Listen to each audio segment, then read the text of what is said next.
Well, hello and welcome to my Facebook Live conversation.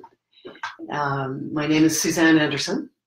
I'm a psychologist, coach, facilitator, founder of The Mysterial Woman, and co-author of the book, The Way of the Mysterial Woman, Upgrading How You Live, Love, and Lead. And I am delighted to be here with those of you that are able to join me live, and then those of you who I hope will listen to this a little later, to speak to you about the 3 core rituals that can enable women to live a life of sustainable, that's a key word, success.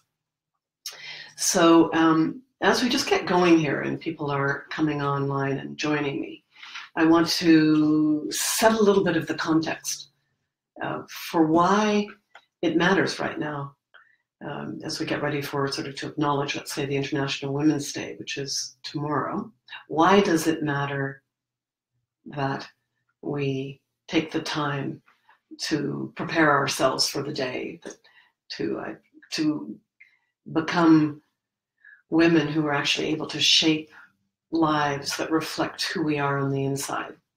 So I would say as we even look at this International Women's Day tomorrow, the idea that it's one day is certainly better than no days, but I don't think really that this day ought to just be about acknowledging that we are women. But I would say really encouraging us, dedicating ourselves during this one day, if that's all we have as a place to put our intention and conviction, dedicate ourselves to the unfolding of our most innate potentiality. That this is really what's key here, and this is my own bias right now, is that and my own experience after a couple of decades of research now, working with women and leadership and looking at what actually is required for women to show up with some of this potentiality, which I think is quite unharvested at this time. And why does it matter? And I think probably we could all agree that these are super complex times, and more complex than we, in many ways, have the capacity to meet. It's like the complexity of the problems. I think Einstein said it well. We can't solve the problems of today with the consciousness that created them yesterday. So what does that mean? That means we actually have to turn on the developmental tap again. We have to actually grow the inner operating system, the way we see the world, the way we see others, the way we see ourselves, to be a match for the complexity of our time, so that we can really show up in powerful and wise and loving ways that I think have never been seen before, that are actually emerging now, partly through this evolutionary pressure, through the fire of these kind of alchemical times. So I wanted to say again, for those of you that are just arriving, welcome. And I'm delighted to have those of you that can make it live here with me, talking about how we might actually tune ourselves so that we can create the lives that are resonant with who we really are on the deepest level. And one of the things is, when I was getting ready to write the book, and we were doing the research for the book, we pulled together 5 studies that were looking at current and future leadership trends and what actually would be needed to meet these more complex times. And I want to share with you what our results showed us and what they sort of matched with the results of the studies that we'd found. So one was the ability to be adaptive, so a kind of adaptability. Then there was creativity, ease with ambiguity and uncertainty, what I call ease with the mystery, an ability for network thinking, the ability to build strategic alliances, to actually know how to connect and hold the hold differences as alliances rather than competition. The ability to hold paradox and find a synthesizing something that can arise out of that complexity. And then the ability to sense what is critical and unspoken. That's in leadership terms, the studies put it, but I actually think of that as our intuitive knowing, our body knowing. All of these capacities, we can say, require not just a few new skills, it's like a few new behavioral techniques or something. They actually require an emotional intelligence. We're going to have to really learn to navigate the heart. Not just so we feel better, but because we actually need to be able to know what we feel, get information from what we feel, and let that affect our decision-making or the ways we relate to others. We also need to be able to know what others are feeling, sense what others are feeling, sense what people in the meeting, in the room are feeling, what our family are experiencing, and learn to articulate these feelings, not just act on them unconsciously. And then we're going to need a kind of somatic intelligence, you could say the body intelligence. This is where I think the gut knowing comes from. We're actually in our bodies. But from sort of the time of Descartes, I think, therefore I am, we have developed this beautiful head center, this beautiful mind, but really it's been at the expense of the body wisdom. So it's not that we want to lose our beautiful mental prefrontal lobe capacity, but we do want to bring in alongside those rational, logical, analytical ways of thinking, our body knowing. Now, we simply need that. We also need to have a kind of systemic perspective. We need to be able to hold more perspectives than just our own. But all of these things speak to a developmental move. They speak to more, as I said, than just the skill building. So I hope that this is maybe resonating with those of you who are with me live, that you can recognize yourselves in the press of this time. Like, in other words, something on the inside that is pushing for expression. And you're not quite sure what to do about it. And often many of the women who I've worked with over the years, it's hundreds of women actually, and women that I'm working with today, share this sense of not knowing what this pressure is inside, and then a longing for a way of being that they can't imagine how they're going to get from here to there. And one of the things I hope that our book really helps to do, and I've heard from many women that it has, is lay out a map that says you're not going in the wrong direction. You are not broken. There isn't something wrong with you. That you are feeling the press, the limitation of this outdated operating system. Or that you are feeling a longing for a way of being that you can't even quite articulate yet. So how is that going to happen?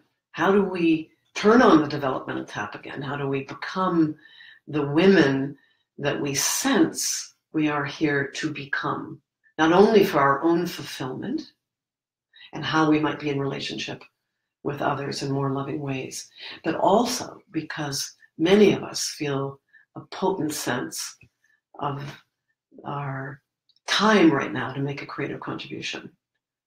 We feel the pull of life itself to have our genius in expression.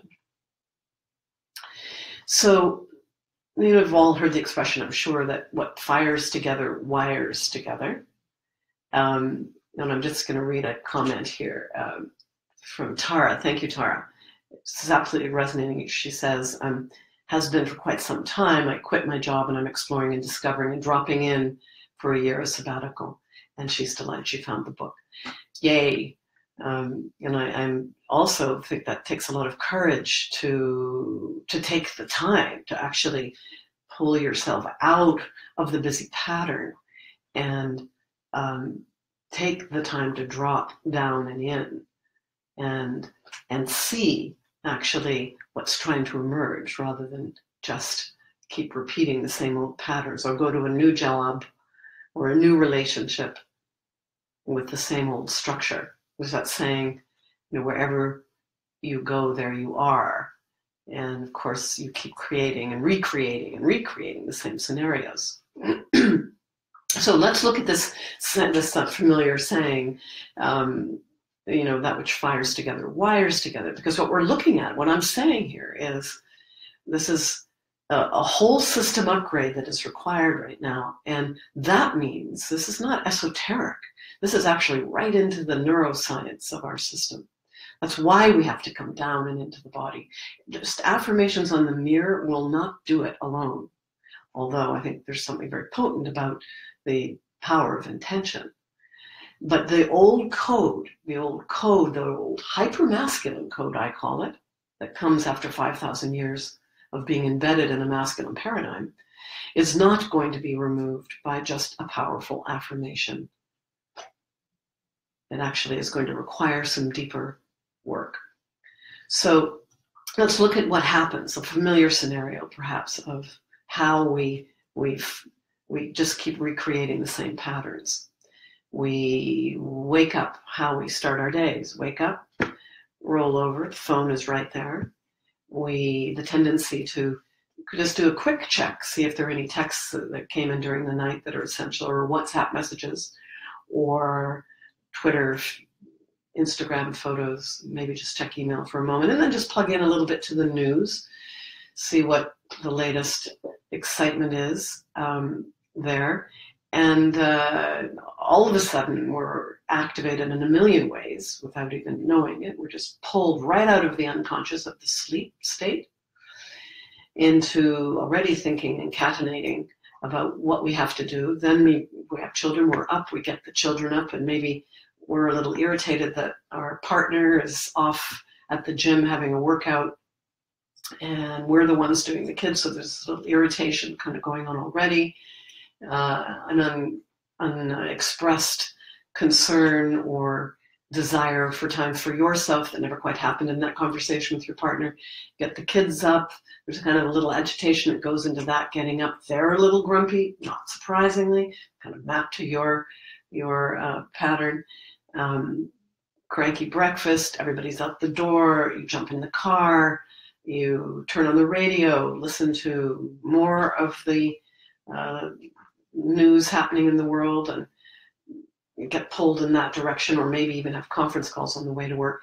Get to work already moving on all these ways, and stuff happens, and it doesn't go quite the way you'd hoped that day would go. And then the tendency very often just to say, well, that's just how it goes, that's life.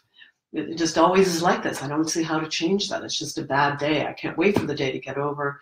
Let me get home and collapse in front of the TV with a glass of wine. So that's us basically firing together, wiring together, recreating the same pattern. What I want to share with you in this time, very simple things, 3 simple things that you can do that actually can change this dynamic. We are the creators of the pattern of our lives. And while I certainly, as I've said, think there's deep work to do to go down to the levels of the old code, that's the work I do in my longer intensive holding programs. There are things you can do right now that start to get yourself more aligned for the possibility that your day might unfold in a way that is more satisfying, fulfilling, sustainable than that pattern I just gave you. So I want you to think about it like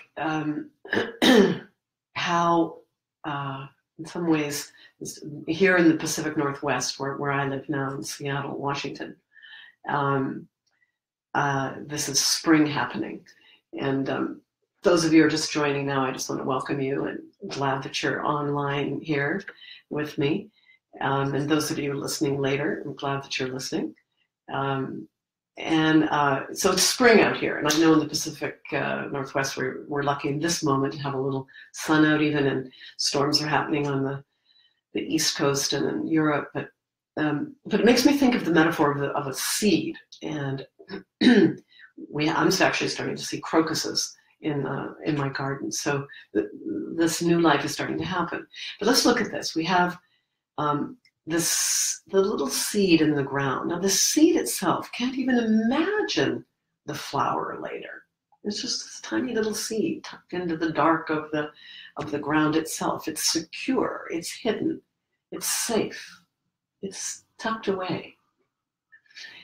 But if the conditions are right, then the seed starts to drop its tough outer shell, that security, and it kind of opens in to its environment, and it lets the warmer earth start to impact it, and the water, and this is the moment in some ways that you can think of. It's a very fragile moment. It's the moment when the seed has to fight. The fight actually begins. Everything in one way is conspiring for it to arise. We could say the innate potentiality of this flower that wants to arise. Life itself wants to come forth.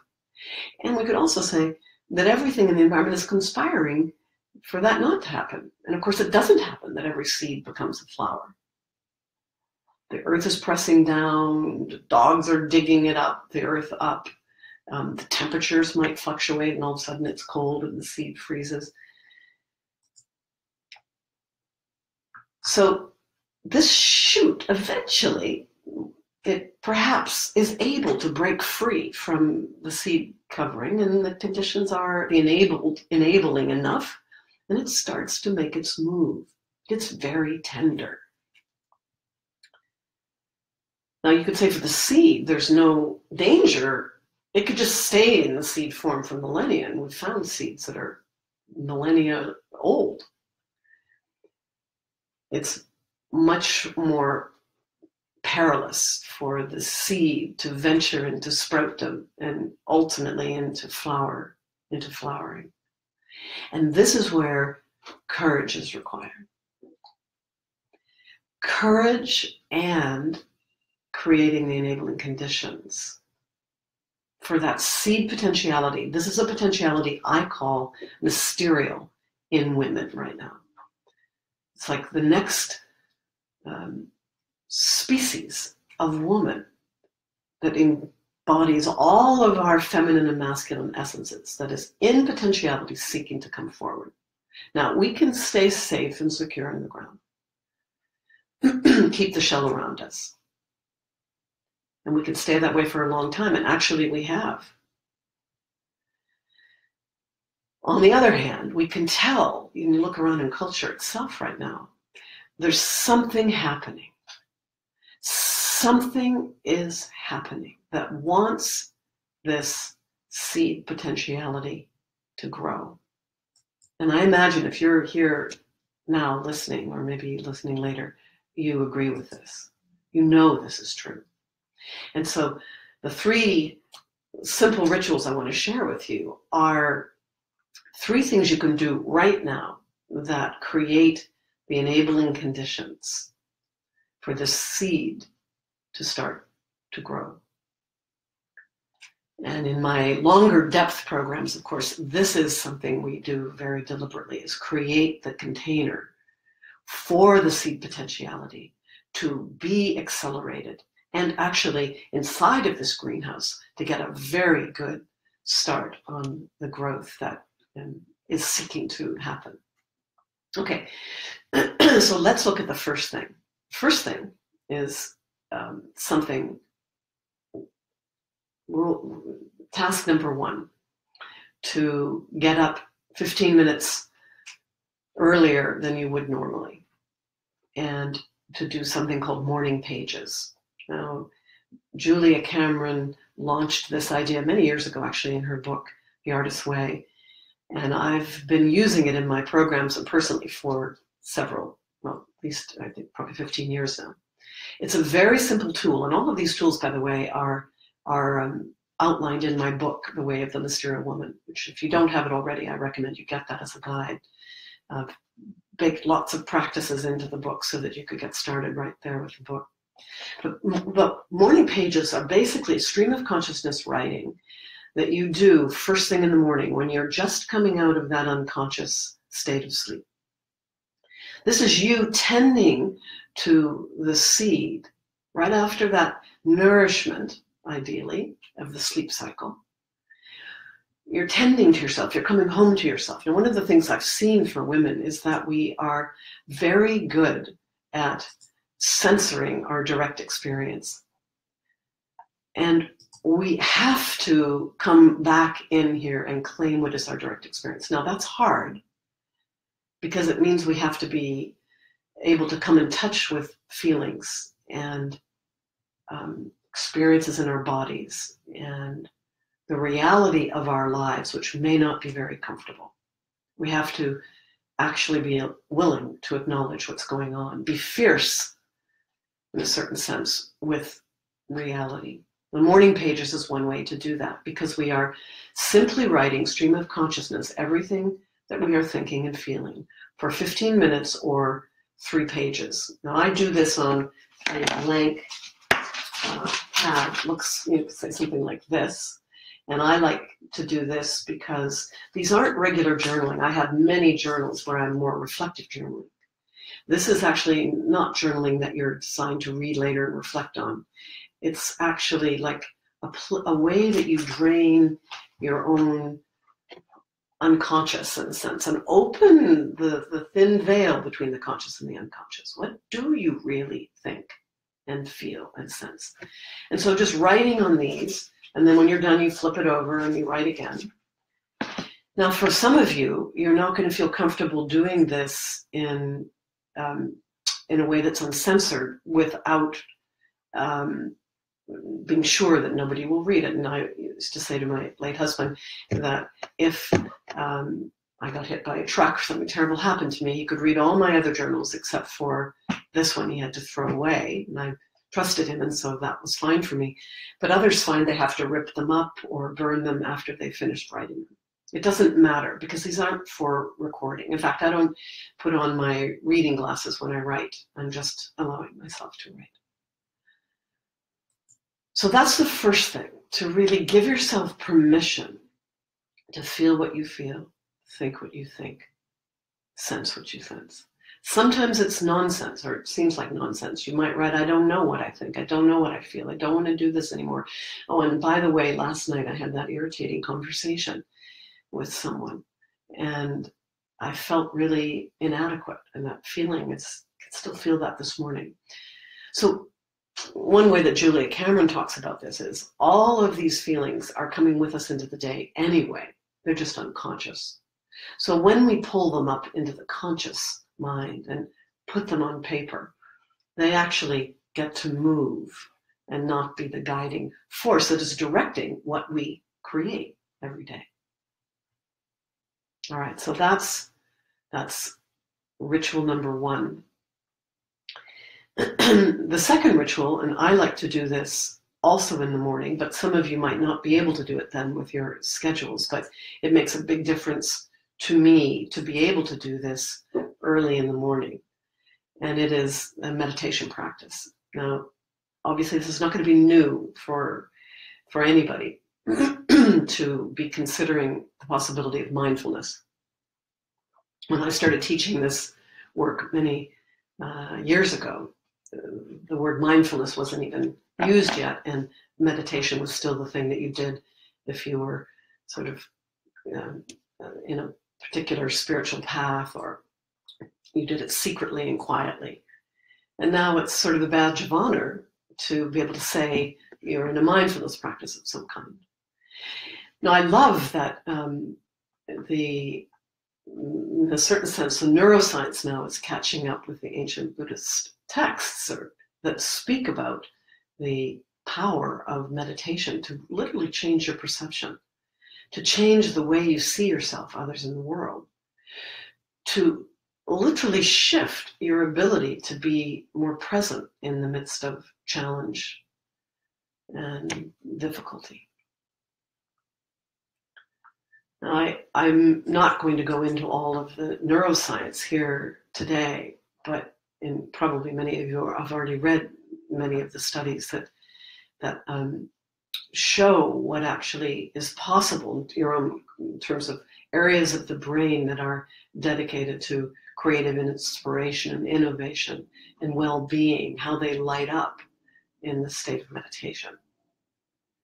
But what we learn in mindfulness practice is how to both rein in our busy chatter mind and also recognize that we are not that chatter thought stream. That there is someone who is observing that thought.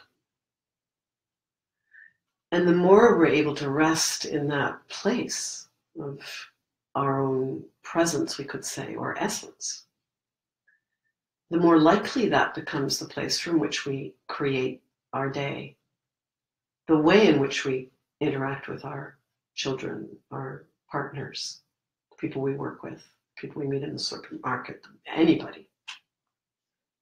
We actually are that resonant, loving presence that inspires others simply by being present, not by being pulled in a million different directions. And one thing we know for sure is these days, the challenge and disruption and chaos and all of the chaotic, disorderly ways that life unfolds now from the beginning of the day until the end. There's no consistency anymore in the way that perhaps there was a long time ago. How do we be present in the midst of all of those disruptions in a way that is sustainable? And again, this has everything to do with how we start our day. We start from this place.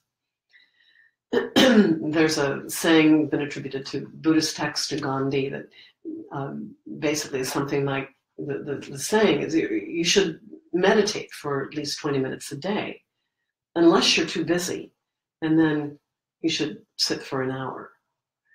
I think that's a good rule of thumb. And I know for myself, when I'm in a very particularly busy phase, I create more space, not less space, for this practice, to come back home to myself, coming home to myself.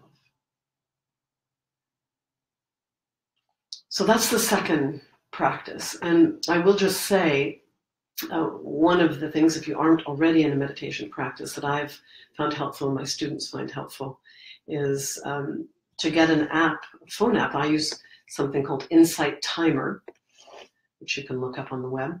And you can download it on your phone. And there are many guided meditations and also a timer with a beautiful sound bell that you can ring when you enter and when you leave the meditation. It sort of signals the time. And I highly recommend that you even consider beginning with some of the simple guided meditations so that you allow someone else's guiding voice to help you quiet the chatter mind as you enter into a practice. Right, and now the third thing, and actually if you're online and are able to just type in whether you have meditation practice and how that's impacted you, I'd love to hear. And I'll sort of watch that as I make the transition out of the third thing. So the third element in these three simple rituals that can dramatically impact your day and fundamentally shift the life that you create is the creation of what I call a conscious intention. There's been some beautiful work done by Lynn McTaggart in a number of her different books, The Field, The Bond, and her recent book is The Power of Eight, I think. where she works, it talks a lot about the potency in all of her research around the impact of being able to have clear intentions. Now, I think intention combined with these other two really make a very full and complete set of practices. But what is having a conscious intention? Basically, this is the ability to, and I give you some guides to this in my book. This is the ability to imagine a future where you are living the longing that you may sense now, to actually see and feel and taste, engage with all your senses, that future potentiality. Now,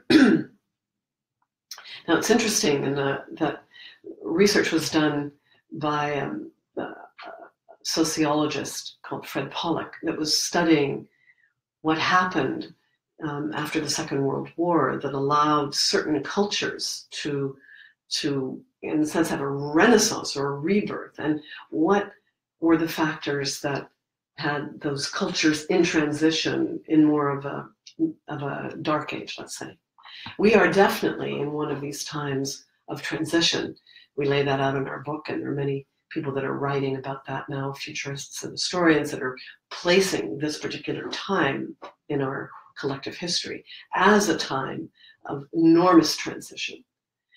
And one of the key factor, the only factor that he could find that was the tilted these cultures toward the positive, was that there was a small group of people who were holding a positive image of the future in the midst of their discomfort. So it's not that they were comfortable. It's not that they all were living the easy life in the midst of the transition. It's that in the midst of the difficulty, they did not lose track of that positive image and were able to keep holding that image. It became like an attractive factor for the shift in culture, for the tipping point of culture itself. So let's think about that in terms of your own life then, that the ability for you to actually be one of those women holding a positive image of the future, even though you do not know how you'll get there. And this is, of course, one of the challenges, because if I create an image of my future that is positive and has more of me awake and alive, it will likely mean changing some of my current circumstances. That seed will have to get disrupted.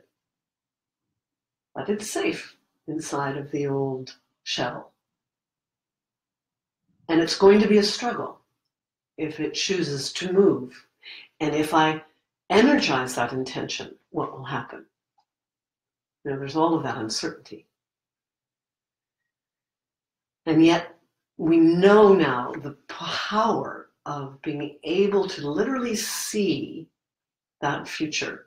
This is, in terms of neuroscience, fascinating. A lot of sports teams are very much using this now, the power to literally vision themselves in the sport and how areas of the brain light up, the very areas that they would be engaging in if they were actually doing that activity, lighting up when they do this in an imaginal way. There was a wonderful study done by Harvard researchers where they took a number of volunteers, split them into two groups. None of these people knew how to play the piano. One group had lessons every day they spent 2 hours a day over 5 days in this very simple 5-finger piano practice exercises. The other group were told just to visualize this. So they did the same thing, but visualizing. And when they did brain scans on these two groups, there was no measurable difference between the ones that were actually literally hitting the piano keys and the ones that were imagining hitting the piano keys. So what fires together wires together. So this takes some courage and a little commitment to be willing to imagine yourself in a life that is more congruent and reflective of who you are. But it begins to actually create the neural network inside this new operating system that might allow you to manifest that. So in terms of creating a conscious intention statement, I have directions in the book as to how to do that. These are in chapter 5. And but the key thing I'll say is the phrasing. The phrase, it's a small statement that holds the potentiality of your future. So it needs to be something you can easily remember and bring to mind. I like those statements to begin with I am. So you are literally activating the future self. You're seeing yourself in the future. I am. And then whatever your image of the future is. And I recommend that once you get the phrase or the two phrases, statements created, and I have some examples in the book, you say it out loud to yourself and you feel how it resonates for you. Where does it kind of fall down and where does it light up? And of course, you're not going to fully embody it yet, but over time, what really makes this powerful intention energized is that you say it, and when you say it to yourself, you actually let yourself feel what it feels like with all of your senses to be living that future self.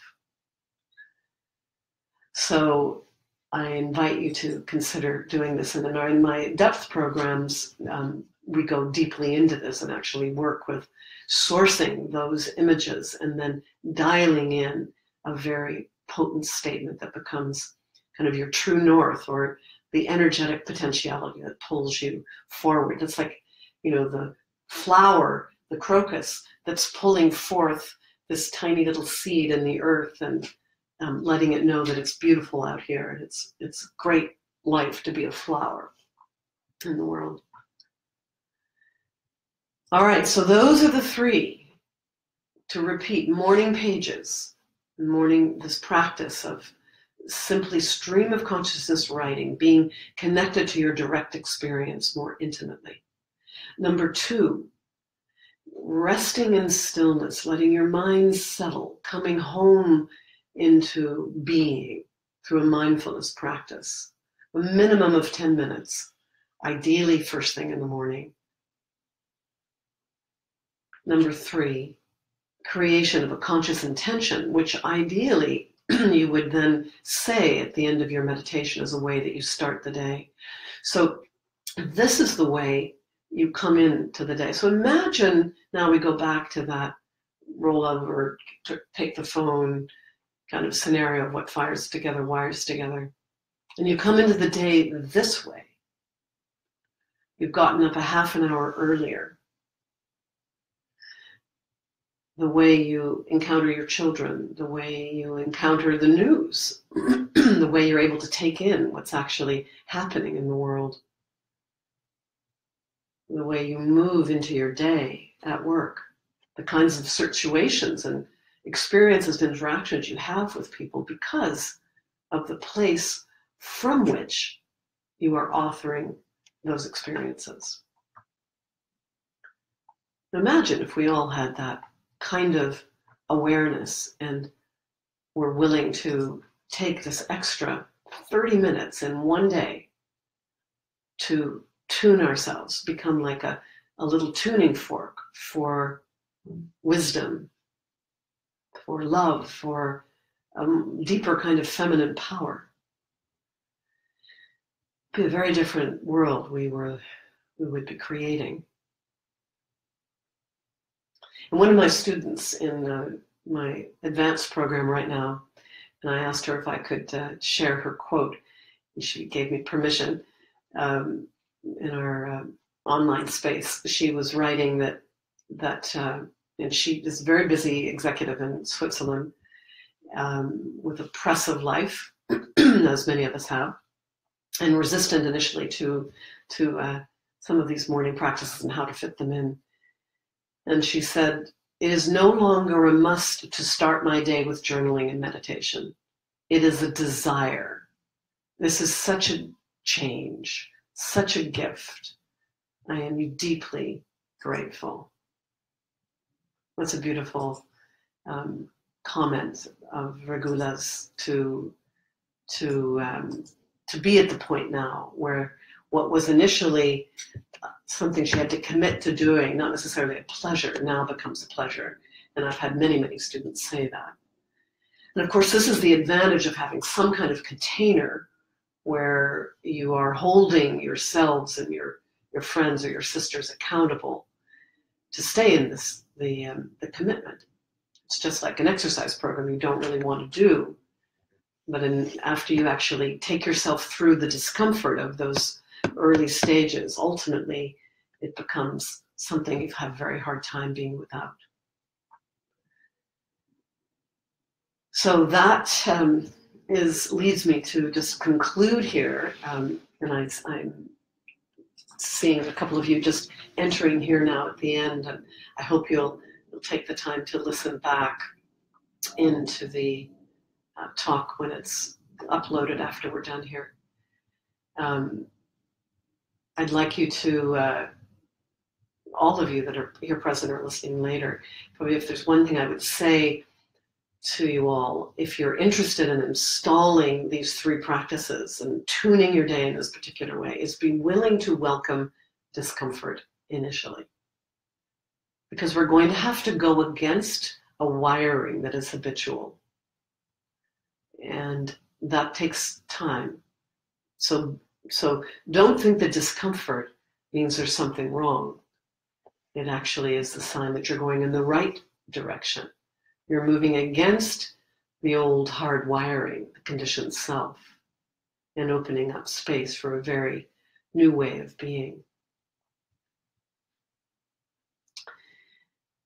So I thank you for joining me, and I hope you'll share this video with as many women as you know today and tomorrow on International Women's Day, and really encourage your sisters, and I certainly encourage you to take the time to truly be the change you want to see in the world. And that means take the time to enter into the exquisite preciousness of each day with as much of yourself present as you can bring. And that will not happen randomly, not in the world the way it is today, unless you live in a monastery. But if you're a layperson in the world, then you are going to need to create the enabling conditions for the seed potentiality to begin to sprout and ultimately flower in the world. And those of you who may be interested in knowing more about how to do that, or really sense you are so ready for this seed to be flowering, I'm launching next week the 2018 Mysterial Leadership Depth Program, which is my 9-month program where we take a very small cohort of women to do this deep work and powerfully. It's an online global cohort, and I would love to welcome you. There are just 2 spots left in it, and it might be calling you. If you sense it's your time to do this accelerated work because your life demands it in a certain sense, then I invite you to get in touch with me. I'm happy to talk with you more directly about the possibility. My website is mysterialwoman.com.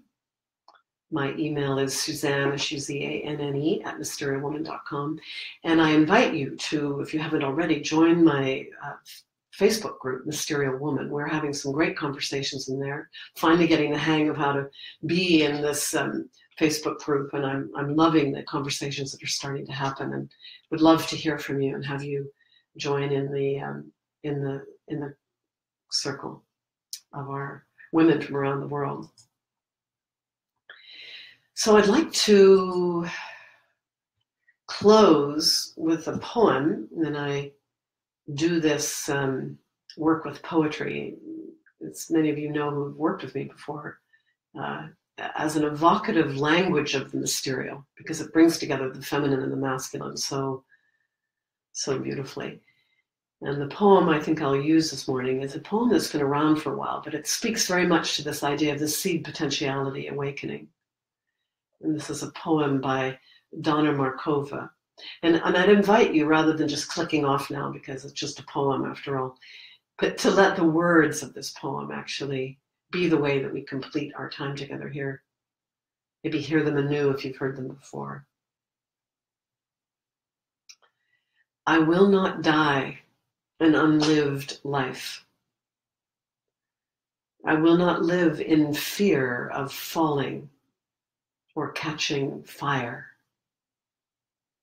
I choose to inhabit my days, to allow my living to open me, to make me less afraid, more accessible, to loosen my heart until it becomes a wing, a torch, a promise. I choose to risk my significance, to live so that which came to me as seed goes to the next as blossom, and that which came to me as blossom goes on as fruit.